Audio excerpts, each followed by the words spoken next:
I was 20 years old the first time I kissed a woman who could have been my mother, and it ruined me for everyone else. But I'm getting ahead of myself. Let me start where it really began. Not with the kiss, but with the sound of her crying through my ceiling at 2 in the morning, and the decision I made to climb those stairs instead of pretending I hadn't heard. My name is Marcus Webb. It's December 2025, and Chicago is buried under the kind of cold that makes you question every life choice that brought you to the Midwest. I live in a third floor walk-up in Pilsen, in a building where the radiators scream all night and the walls are so thin you can hear your neighbors breathe. I moved here 6 months ago after my grandmother died. She left me just enough money to escape my mother's apartment on the south side. Not enough for college, not enough to change my life, but enough to rent a studio and pretend I was building something that looked like a future. I worked nights at a warehouse in Bridgeport, loading trucks, moving boxes, destroying my back for $18.50 an hour. During the day, I wrote. Stories mostly, dreams on paper that no one would ever read. I told myself I was a writer, but really I was just a 20-year-old black kid with notebooks full of half-finished sentences and a belief that words could save me from becoming another statistic. The woman who lived above me was named Diana Castellanos. I'd seen her maybe 5 times in 6 months, always alone, always moving through the building like she was trying not to be noticed, even though noticing her was unavoidable. She was 51 years old. I didn't know that at first, but she carried herself with the kind of self-possession that made age irrelevant. She was beautiful in a way that had nothing to do with trying. Dark hair, sharp cheekbones, eyes the color of coffee. She dressed like someone who had stopped caring what people thought. Layers, dark colors, boots that had stories in every scuff. She never smiled in the hallways, never made small talk. Just a nod, barely perceptible, before disappearing into her apartment. I told myself I didn't think about her. I was lying. The night everything changed, I'd just gotten home from my shift. It was 2 a.m. on a Tuesday, and my body ached in that deep, bone-tired way that made sleep feel impossible, even though it was the only thing I wanted. I was climbing the stairs to my floor when I heard it, crying. Not the soft kind, not the kind you do quietly into a pillow hoping no one hears.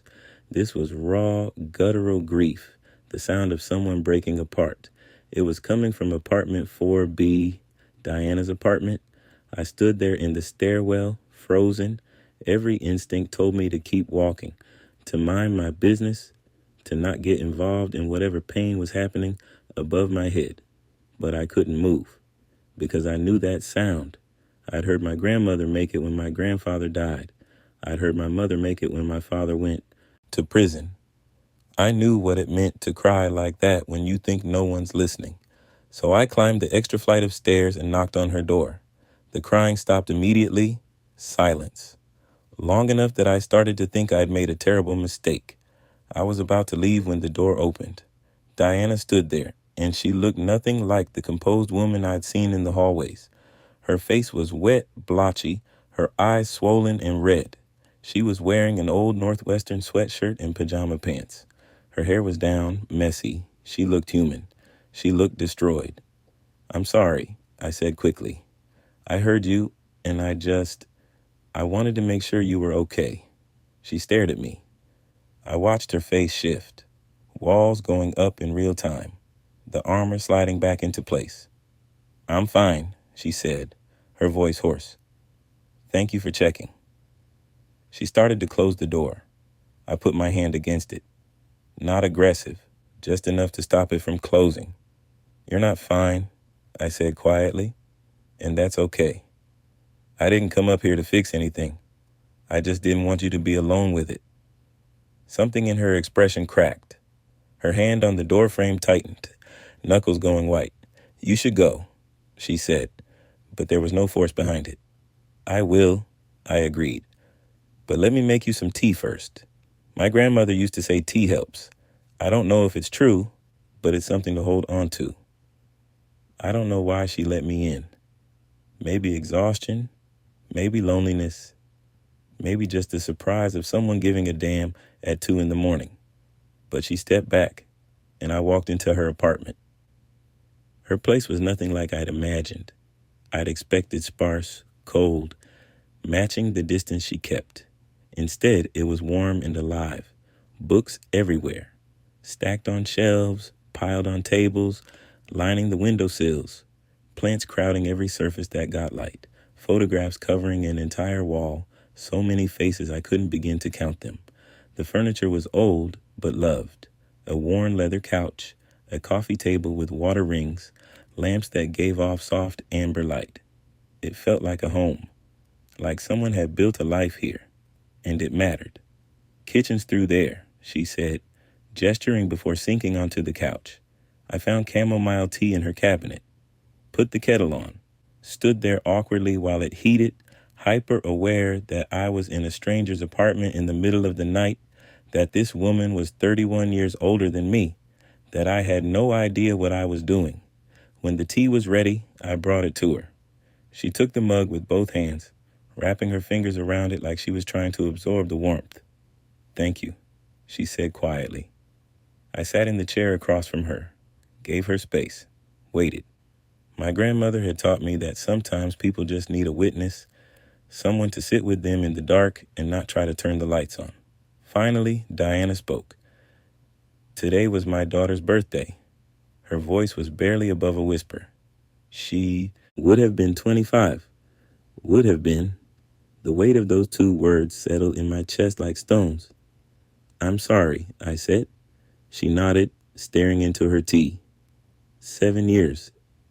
It's been 7 years and I still can't breathe on her birthday. Isn't that pathetic? No, I said firmly. That's love. She looked up at me, surprised. Love doesn't have an expiration date, I continued. My grandmother died 6 months ago, and sometimes I still reach for my phone to call her. Sometimes I buy her favorite candy at the store before I remember. That's not pathetic. That's just what happens when you love someone. They don't leave just because they're gone. Diana's eyes filled with tears again, but these were different, softer. Her name was Sofia, she said. Car accident. Drunk driver ran a red light. She died instantly. She swallowed hard. They told me she didn't suffer, like that was supposed to make it better, like it mattered that she didn't feel pain when the real pain is that she's not here, that she'll never be here again. Tell me about her, I said. So she did. For the next hour, Diana told me about Sofia, about her daughter who'd been brilliant and fierce, who'd wanted to be a surgeon, who'd had a laugh that could fill a room, who'd been in her senior year at Northwestern when she died, who'd loved terrible reality TV and classical music and spicy food, who'd called her mother every day, even when she was busy, even when they fought.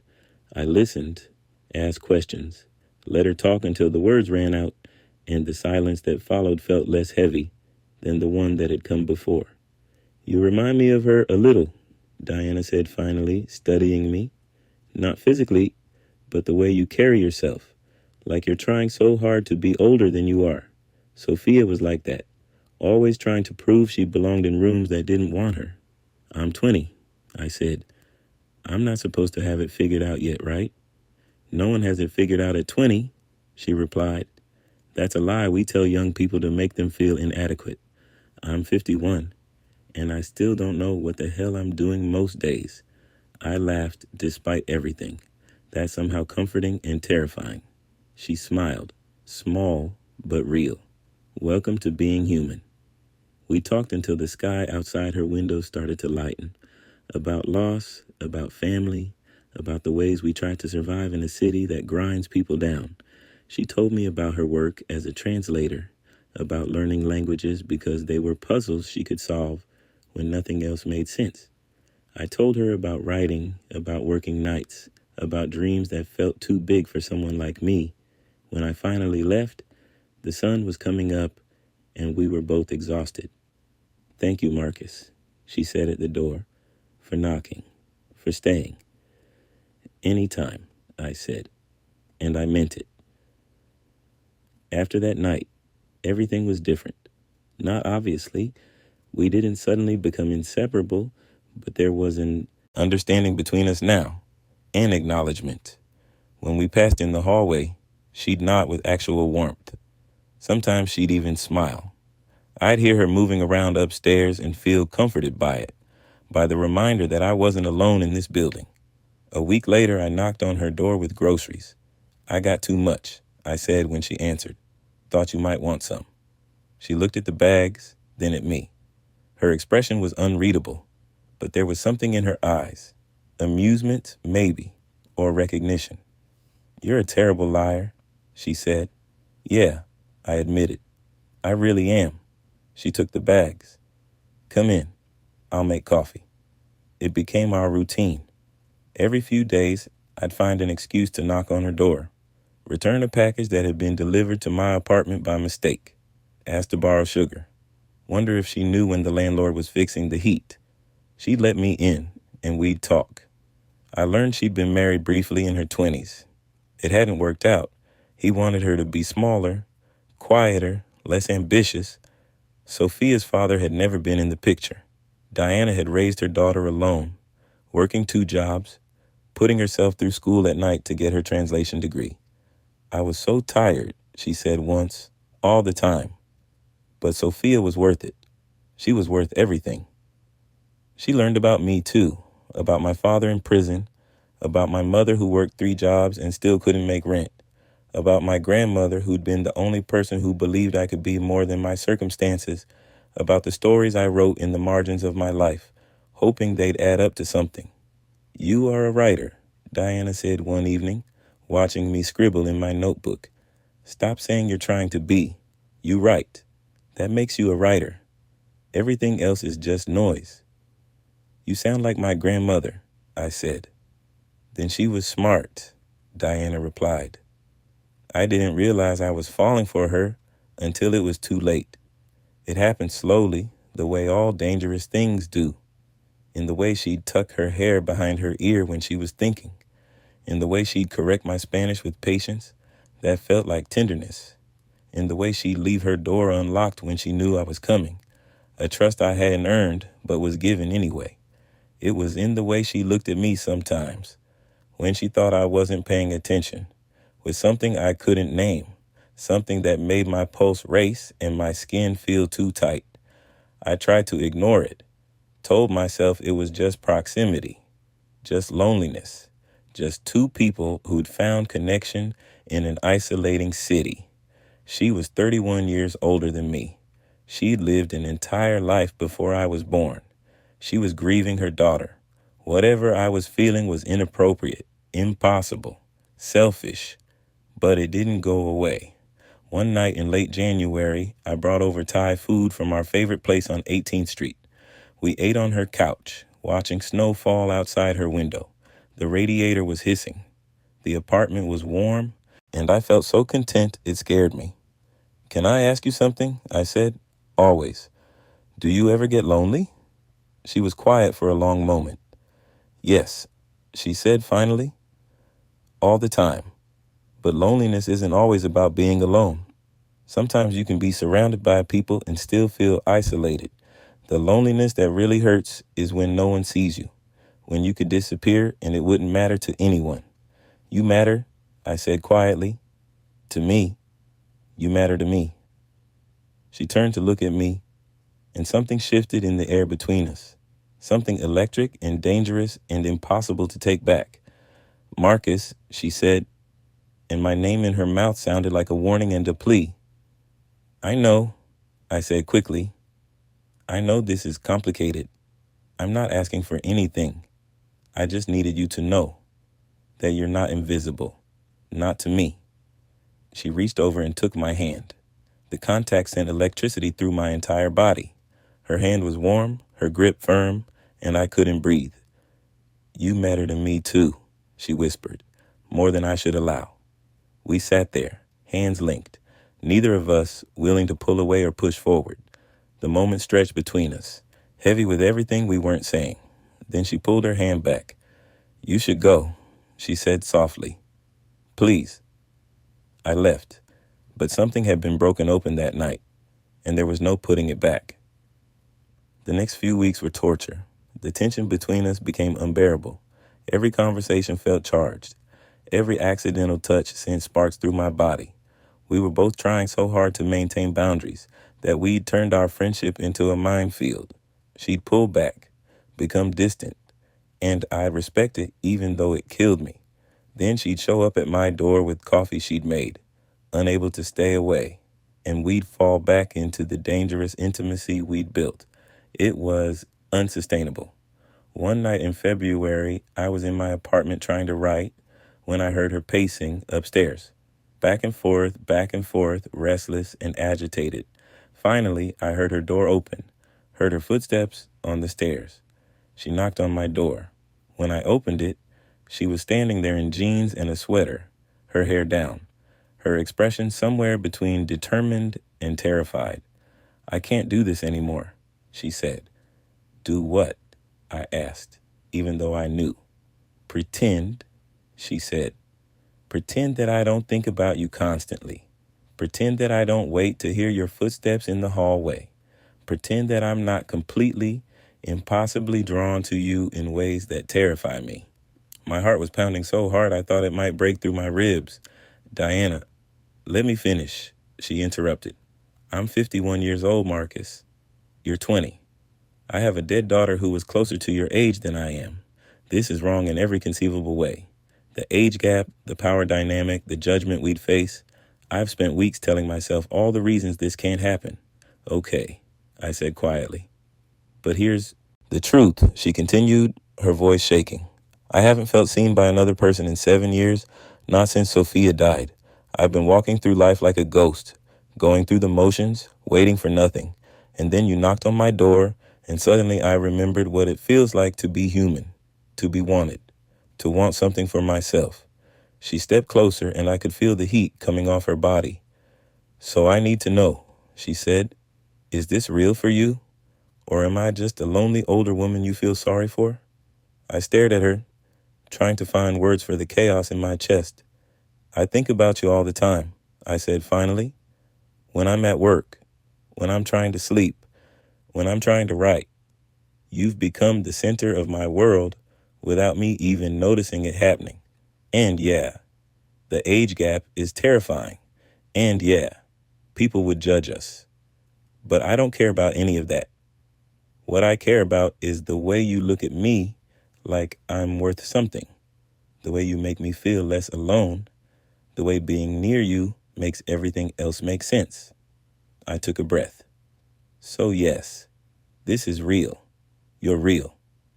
And I want this, whatever this is, more than I've ever wanted anything."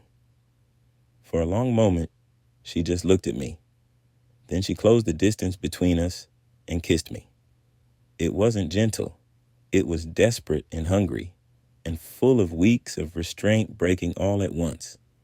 Her hands were in my hair, my hands were on her waist, and everything that had been building between us finally ignited. We stumbled backward into my apartment. I kicked the door closed without breaking the kiss. She pushed me against the wall, and I let her, giving over to the intensity of it. Her mouth tasted like coffee and something indefinably her, and I wanted more. "Marcus," she breathed against my lips. "Are you sure?" "Yes," I said. "God, yes." She pulled back enough to look at me, her eyes dark and searching. "This changes everything." "I know," I said. "I don't care. We can't take it back. I don't want to." She kissed me again, softer this time, like she was memorizing the shape of my mouth. Then she took my hand and led me toward my bedroom. What happened next was both simple and impossible to describe. The way she undressed me slowly, like she was unwrapping something precious. The way her hands felt on my skin, confident, knowing, reverent.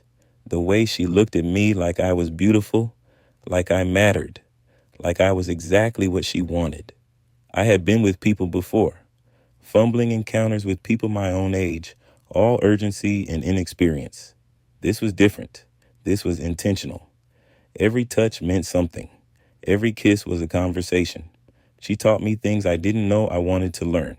About patience, about attention, about the way pleasure could be built slowly until it became overwhelming. about the sounds a woman makes when you're doing exactly what she needs, about the way bodies fit together when there's actual connection underneath the physical. When it was over, we lay tangled together in my narrow bed, both of us breathing hard, both of us changed. "I'm not sorry," she said quietly, her head on my chest. "Neither am I replied. She propped herself up on one elbow to look at me. "This is going to be complicated." "Everything worth doing is complicated," I said. She smiled, and it was the most beautiful thing I'd ever seen. "When did you get so wise?"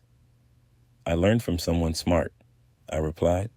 She kissed me again, and we stayed like that, wrapped around each other in a too-small bed in a too-small apartment, until the sun came up. The next few months were the happiest and most difficult of my life. We tried to keep it quiet at first. Diana worried about judgment, about the optics, about what people would think. A 51-year-old woman with a 20-year-old man. The comments wrote themselves. Predator, cougar, cradle robber. People would assume the worst, that she was taking advantage of me, that I was using her, that there was something wrong with both of us, so we were careful. I'd visit her apartment late at night, leave early in the morning. We didn't hold hands in the hallway or acknowledge each other in front of other tenants. It felt like we were conducting an affair, even though neither of us was cheating on anyone. But privately, behind closed doors, we built something real. Diana introduced me to her world, took me to poetry readings in Wicker Park, to museums I'd never thought to visit, to restaurants I couldn't afford where she'd insist on paying. She bought me books by writers I'd never heard of and watched me devour them with the kind of pleasure that felt intimate. I introduced her to mine, to late-night diners where the food was terrible but cheap, to open mic nights at dive bars where I finally worked up the courage to read my writing out loud, to walks through neighborhoods she'd lived near for years, but never really seen. We learned each other slowly. The way she took her coffee, black, no sugar. The way I couldn't sleep without background noise. The way she'd wake up sometimes in the middle of the night, crying for Sofia, and I'd hold her until the grief passed. The way I'd get stuck in my own head, spiraling into self-doubt, and she'd pull me out with words that felt like lifelines. "You're going to be someone," she told me once, after I'd read her a story I'd been working on. "Not because of luck or connections or any of that bullshit. Because you have something to say and the courage to say it. That's rare, Marcus. Don't let the world convince you otherwise."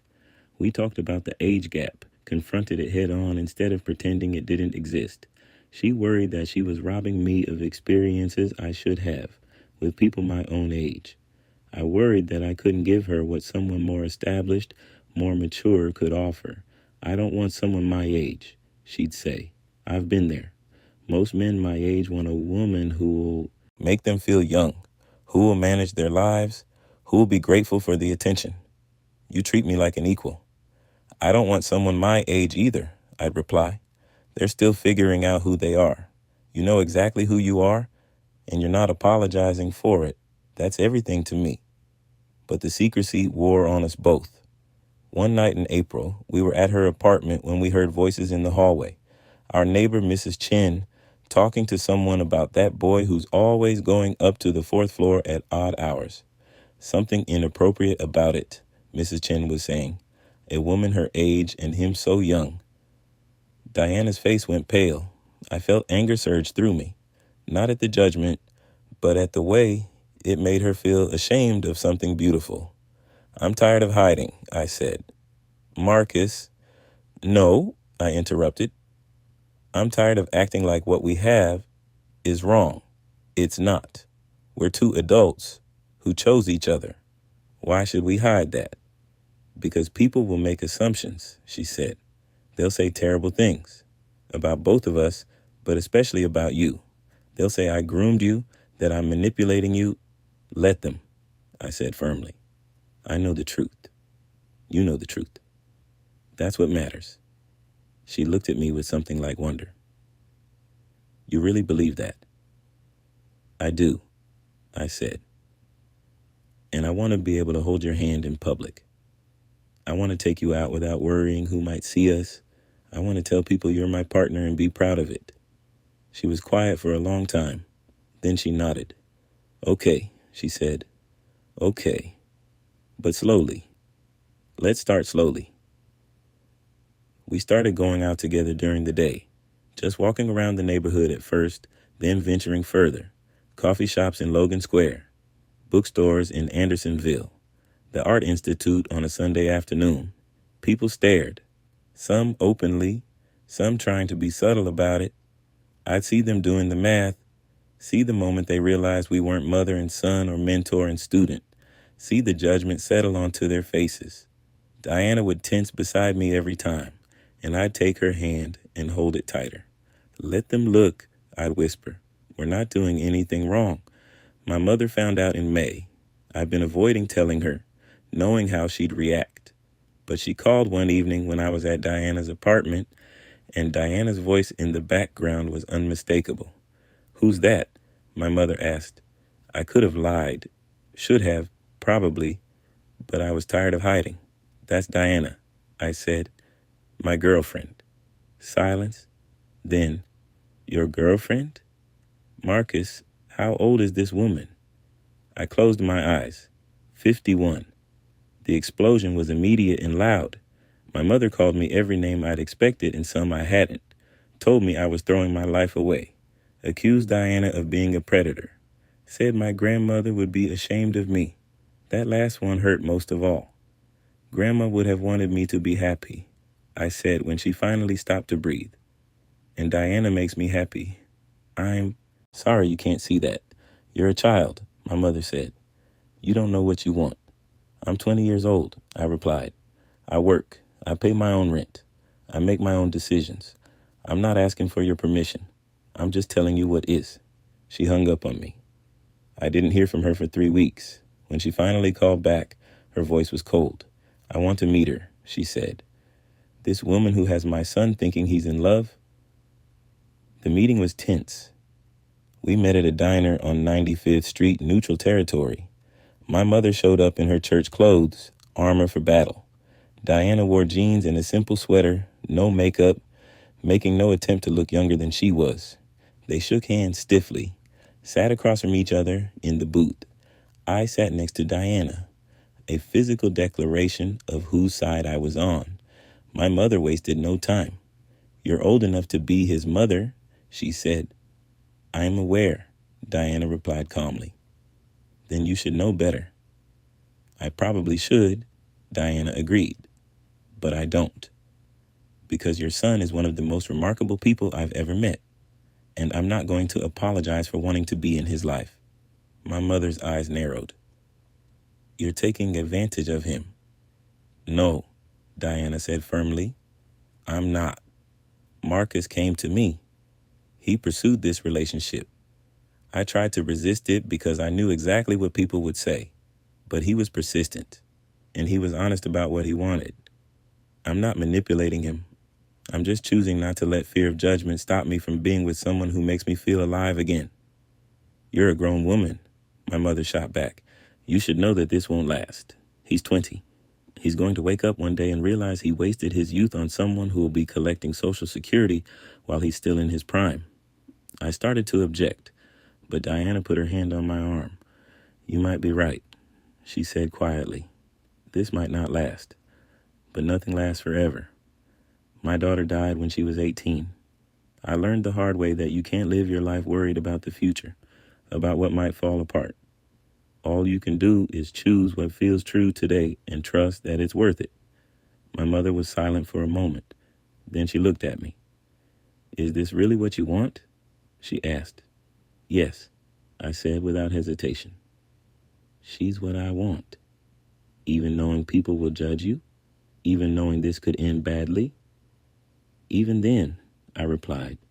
My mother sighed heavily. She looked at Diana again. Really looked at her this time. If you hurt my son, she said, I don't care how old you are. We'll have problems. If I hurt him, Diana replied, I'll deserve whatever you do to me. It wasn't approval, exactly, but it was acknowledgement. It was the beginning of something like acceptance.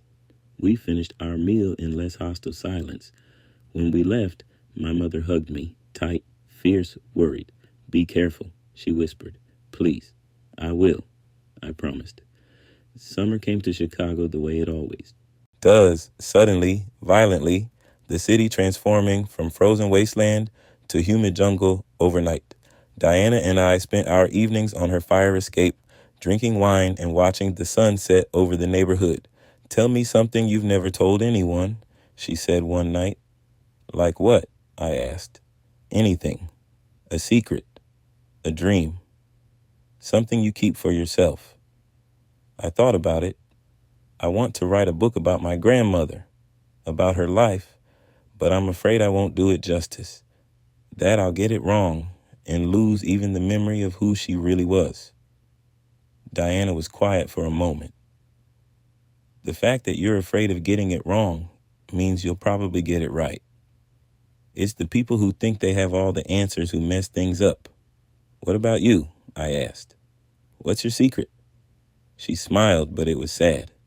"I'm terrified that I'm going to wake up one day and you'll be gone. Not because you left, but because I'll realize I dreamed all of this. That you're too good to be real." I took her hand. "I'm real. This is real." "I know," she said, "but sometimes real things disappear anyway." In July, something shifted. I came home from work one morning to find Diana sitting on the stairs outside my apartment. She looked like she'd been crying. "What's wrong?" I asked immediately. "I got offered a job," she said, "in New York, the UN. It's a huge opportunity, more money than I've ever made, the kind of position I've been working toward my entire career." My stomach dropped. That's amazing." "It is," she agreed. "It's everything I should want." "But," I prompted. "But you're here," she said, looking up at me with tears in her eyes. "And I don't know how to choose between the life I've been building and the life I want." I sat down beside her on the stairs. "When do you have to decide?" 2 weeks, she said. "And what do you want to do?" "I don't know," she said miserably. "I've always put my career first. After Sofia died, work was the only thing that made sense. But now there's you, and I can't imagine going back to that empty life, even if it means professional success." "Diana," I said carefully, "you should take the job." She looked at me, shocked. "What? You should take it?" I repeated. "This is your career. This is what you've worked for. You can't give that up for me." "But what about us?" she asked. I took a breath. "I could come with you." "Marcus, you can't." "Why not?" I interrupted. "What do I have here? A warehouse job? A studio apartment? My mother who barely speaks to me? You're the only thing that matters in this city.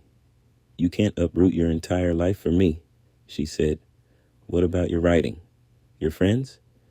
"I can write anywhere," I said. "And I don't really have friends, not the way you mean." "Diana, I'm not giving anything up by coming with you. I'm gaining something, a chance to be somewhere new, to build something with you without hiding." She searched my face. "You're serious?" "Completely," I said. "You're 20 years old," she said. "You should be exploring, figuring out who you are, not following some older woman to another city." "I am figuring out who I am," I replied. "And who I am is someone who loves you, someone who wants to build a life with you, wherever that is." She started crying again, but this time they were different tears. "I love you," she whispered. "I've been trying not to say it, but I love you so much it terrifies me." "I love you too," I said. "So let's be terrified together. In New York." She laughed through her tears and kissed me, and I tasted salt and hope and the future. We moved to New York in August. It was chaos, packing Diana's 15 years of life into boxes, giving away furniture, saying goodbye to a building that had been home. Some of the neighbors came to see her off. Mrs. Chen apologized for the things she'd said. The super gave me his number. in case you ever need a reference. My mother helped us pack. She still didn't entirely approve, but she'd softened. Take care of each other, she said when we left. New York was overwhelming and expensive and nothing like Chicago. We got a one-bedroom apartment in Queens, small but ours. Diana started her new job at the UN, and I got work at a bookstore in Manhattan while I figured out what came next. It was hard at first. We were learning how to live together properly. Not just stolen nights, but actual cohabitation. We fought about stupid things like dishes and whose turn it was to do laundry. We navigated the stress of new jobs, new cities, new dynamics, but we also thrived. I wrote more in those first few months than I had in years. Diana would come home from work and find me at our tiny kitchen table, surrounded by notebooks, and she'd kiss the top of my head and make dinner while I finished whatever sentence I was wrestling with. We explored the city together, went to Broadway shows we couldn't afford, spent Sundays in Central Park, found our favorite dumpling place in Chinatown, and our favorite bookstore in the Village. We met people who didn't know our story, didn't know about the age gap, or the judgment we'd faced. To them, we were just Marcus and Diana, a couple like any other. It felt like freedom.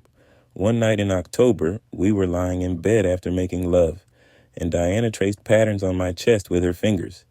Do you ever regret it? She asked. Choosing this? Choosing me? Never, I said without hesitation. Do you?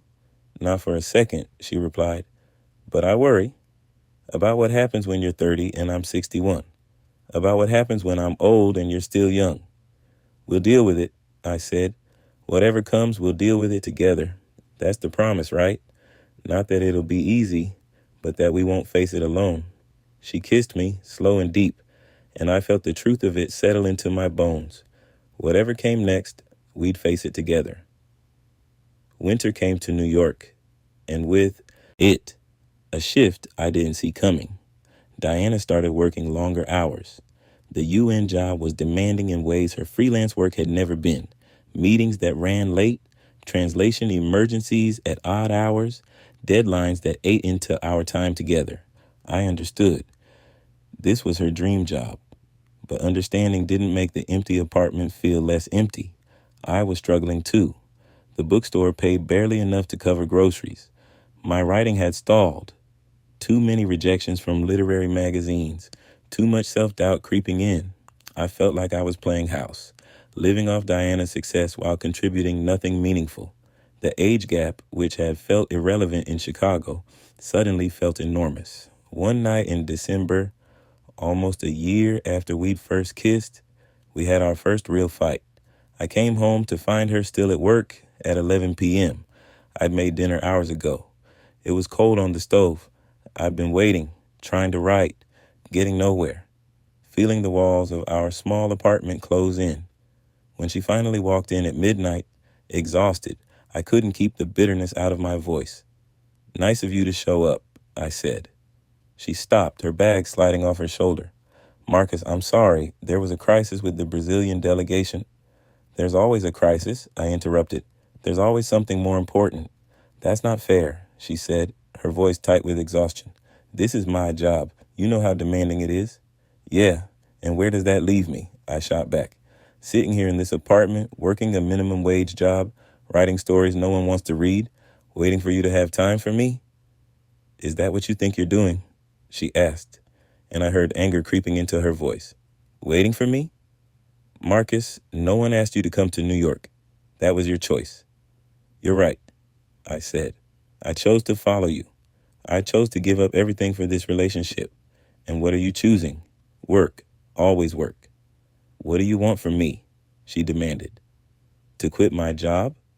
To give up the opportunity I've worked my entire life for because you're feeling neglected? I want you to act like this relationship matters as much to you as it does to me, I shouted. The words hung in the air between us, ugly and true. Diana set her bag down slowly. When she spoke, her voice was cold. Don't you dare question my commitment to this relationship. I gave up my home, my stability, everything I knew for 15 years to take this job. I did that because you said you'd come with me, because you made me believe we could build something here. But now you're resenting me for the very thing you encouraged me to do. I'm not resenting you for taking the job, I said, softer now. I'm resenting that there's no room for me in your life anymore. Then make room for yourself, she snapped. Stop waiting for me to validate your existence. You're 20 years old, Marcus. Figure out who you are outside of this relationship. The words hit like a slap. Is that what you want? I asked quietly. For me to be less dependent on you? I want you to be happy, she said, and suddenly she just sounded tired. But I can't be responsible for your happiness. I can't be your purpose. That's too much weight for anyone to carry. I knew she was right. Hated that she was right. I don't know how to do this, I admitted. How to be with you and still be myself. Neither do I, she said. Maybe that's the problem. Maybe we jumped into this without thinking about what it would actually look like. Fear gripped my chest. Are you saying you want to end this? She closed her eyes. I'm saying I don't know if love is enough. I'm saying maybe the age gap does matter. I'm saying I'm 51 years old and I need a partner, not someone I have to teach how to be an adult. That hurt worse than anything else she could have said. I should go, I said. Marcus, no, you're right. I need to figure my shit out. And I can't do that here. I grabbed my coat and left before she could stop me. I spent the night walking through Manhattan, through Times Square, where tourists took photos and street performers competed for attention, through Central Park, where the paths were empty and dark, through neighborhoods I didn't know, putting distance between myself and the apartment and the fight and the truth of what Diana had said. She was right. I had made her responsible for my happiness. I'd followed her to New York without a plan, without a purpose beyond being with her. I'd been so focused on proving that age didn't matter that I hadn't stopped to figure out who I was or what I wanted beyond her. At dawn, I found myself in Brooklyn, at the promenade overlooking the water.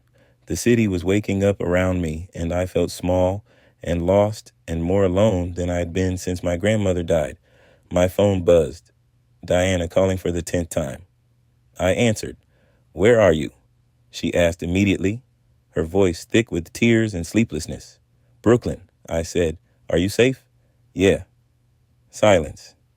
Then, I'm sorry for what I said. It was cruel. It was honest, I replied, and I needed to hear it. Marcus, please come home. We can figure this out. I need some time, I interrupted. Not to leave you, just to think, to figure out who I am when I'm not just Diana's boyfriend.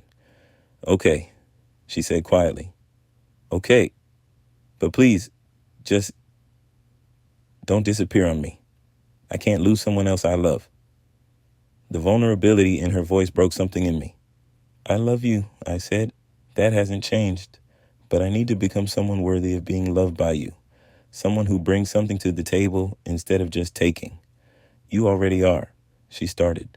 Let me do this, I said gently. Please. She was quiet for a long moment. Okay, but I'm here. Whenever you're ready. I spent the next 3 months living in a sublet in Bushwick with 2 roommates I found on Craigslist. I kept my bookstore job, but picked up shifts at a bar on weekends. I wrote every morning before work, not trying to get published, just trying to understand myself on the page. Diana and I talked, but carefully. Coffee dates in public places where we couldn't fall into old patterns. Conversations that focused on who we were becoming instead of who we'd been. It was the hardest thing I'd ever done. Walking away from someone I loved because I knew I wasn't ready for them. But it was also necessary. I made friends at the bar. Started going to open mics again, reading my work, getting feedback. Met other writers, other artists, other people trying to make it in a city that didn't care if they succeeded or failed. I started to build a life that was mine, not ours. And slowly, I began to understand what Diana had been trying to tell me. That love isn't enough if you don't know who you are. That a relationship can't be your entire identity. That you have to bring a whole self to the table. Not just need and desire and hope that someone else will make you complete. In March, I sold my first story, a literary magazine, small, prestigious, unpaid, but real. published. My words in print where other people could read them. I called Diana immediately. I did it, I said when she answered.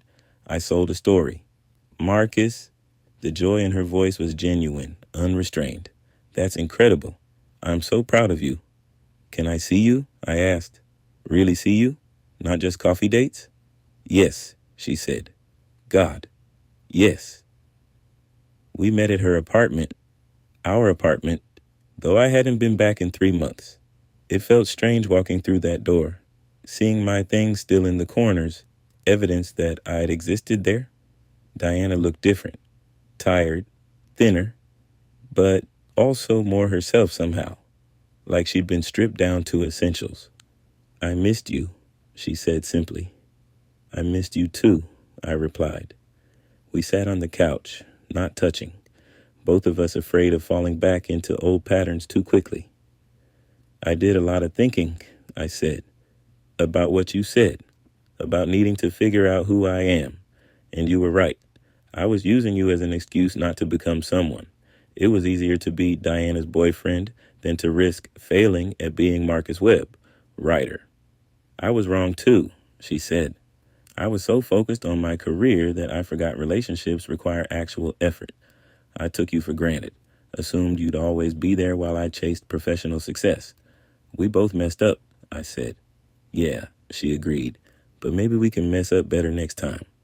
I smiled despite everything. Next time? If you want there to be a next time, she said carefully. I understand if you don't. If these 3 months showed you that you're better off without me. I kissed her. It was different from our first kiss. Less desperate, more certain. A kiss that said, I choose you with full knowledge of what that means. When we broke apart, she was crying. I thought I'd lost you, she whispered. You didn't lose me, I said. I just needed to find myself so I could come back as a whole person. And did you? Find yourself? I'm getting there, I said honestly. Still figuring it out. But at least now I know that's my job, not yours. She smiled, and it was like the sun coming out after weeks of rain. So what now? Now we try again, I said. Slower this time, smarter, with actual boundaries and communication and all that boring adult stuff. I can do boring adult stuff, she said. Prove it, I challenged. She laughed and pulled me close. And for the first time in 3 months, I felt like I was home. The second time around was different. We dated properly. I kept my place in Bushwick. She kept the apartment in Queens. We saw each other a few times a week, but maintained separate lives, separate friends, separate spaces, separate identities. It was healthier. Harder, but healthier. I continued writing, submitting stories, collecting rejections, and occasional acceptances. Diana supported me, but didn't try to fix it or make it easier. She let me struggle and fail and learn. She told me about her work, but didn't let it consume her. She set boundaries. No work after 8 p.m., Sundays off completely. She made time for us without making me her entire world. We learned how to fight productively, how to say, I need space without it meaning I'm leaving.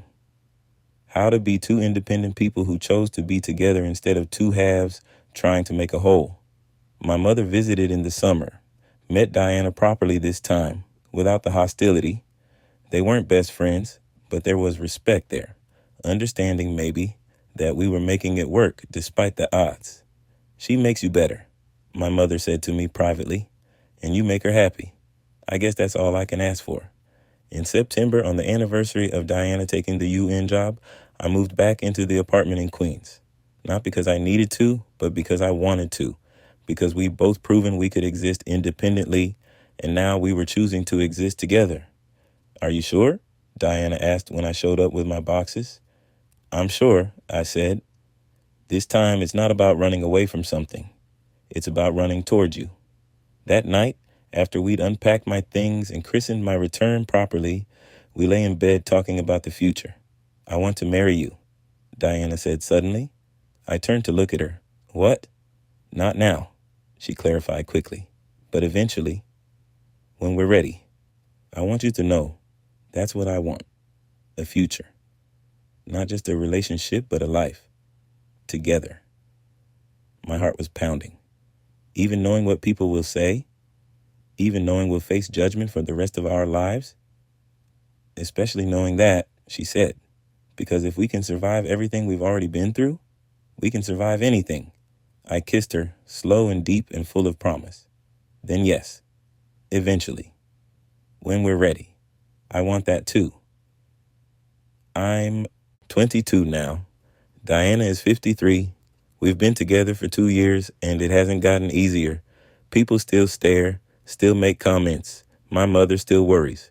Diana still has moments where she's afraid she's robbing me of experiences I should be having with people my own age. But here's what I've learned. Love isn't about easy. It's not about perfect. It's about choosing someone despite the complications, despite the judgment, despite the fear. Diana chose me when she could have chosen safety. She chose vulnerability over isolation, risk over regret. And I chose her. Not because I needed someone to fix me, but because she saw me and I saw her. And what we saw in each other was worth fighting for. I'm writing this story now because I want people to understand something. Age gap relationships aren't inherently wrong or predatory. They can be messy and complicated and difficult. They require more communication, more honesty, more work than relationships between people of the same age. But they can also be real. They can be built on mutual respect and genuine connection and love that doesn't care about social conventions. Last week, I sold my first novel. It's about my grandmother, about her life, about the ways we survive impossible things. Diana cried when I told her, and I realized that all of this, is what my grandmother would have wanted for me. Not safety, not conventional success, but the courage to choose what makes me happy even when it's hard. Next month, Diana and I are getting married. Small ceremony, just my mother and a few friends. No big production, no Instagram-worthy moments. Just two people committing to each other despite and because of everything they've been through. People will judge. They already do. But I've learned that the people worth listening to are the ones who see how we look at each other and recognize something real. The night I knocked on Diana's door, because I heard her crying, I thought I was just being kind. I didn't know I was starting the most important relationship of my life. I didn't know that sometimes the bravest thing you can do is choose connection over convenience, love over logic, hope over fear. I was 20 years old the first time I kissed a woman who could have been my mother, and it ruined me for everyone else. I wouldn't change a single thing. 5 years later, I'm 27 and Diana is 58, and we're sitting on the fire escape of a new apartment in Brooklyn, bigger than Queens, with actual light and a view of the water. I have 3 published books now, not bestsellers, but respected. Read real. Diana still works at the UN, but with better boundaries, more balance, more space for the life we've built together. We're not perfect. We still fight about dishes and whose turn it is to do laundry. We still navigate the challenges of age. Diana's body is changing in ways mine isn't yet, and we have to adapt. We talk about what happens when the gap becomes more pronounced, when she's 70 and I'm 39, when the physical realities of aging can no longer be ignored. But we face it together. We plan for it, prepare for it, accept it as part of the deal we made when we chose each other. Last week, Diana's former colleague made a comment about your son when I came to pick her up from work. Diana didn't correct her gently this time. She put her arm around me and said, clear and firm, "This is Marcus, my husband." The woman stammered an apology, but Diana just smiled and we walked away. Later in the car, I took her hand. "That felt good," she said. "What did?" "Not apologizing, not explaining, just claiming what's ours." "Yeah," I agreed. It did. We drove home through Brooklyn, through streets that have become familiar, past restaurants where we're regulars and bookstores where my novels sit on the shelves. We parked and walked up to our apartment, and I realized something. This is it. This is the life we built. Imperfect, judged, unconventional, but ours. That night, lying in bed with Diana's head on my chest, I thought about the scared 20-year-old kid who knocked on a stranger's door because he heard her crying. How lost he was, how unsure, how desperate to be seen. I'm not that kid anymore, but I'm grateful to him for being brave enough to knock, for being open enough to fall, for choosing love over fear, even when he didn't know what it would cost or what it would give. What are you thinking about? Diana asked sleepily. That I love you, I said, and that I'd choose you again, every time. She smiled against my chest. Me too. And in that moment, in our imperfect apartment, in our imperfect life, with our imperfect love, everything felt exactly right. The first time I heard her crying through the ceiling, I almost didn't knock. Thank God I did. Love this story? Smash that like button and subscribe for more.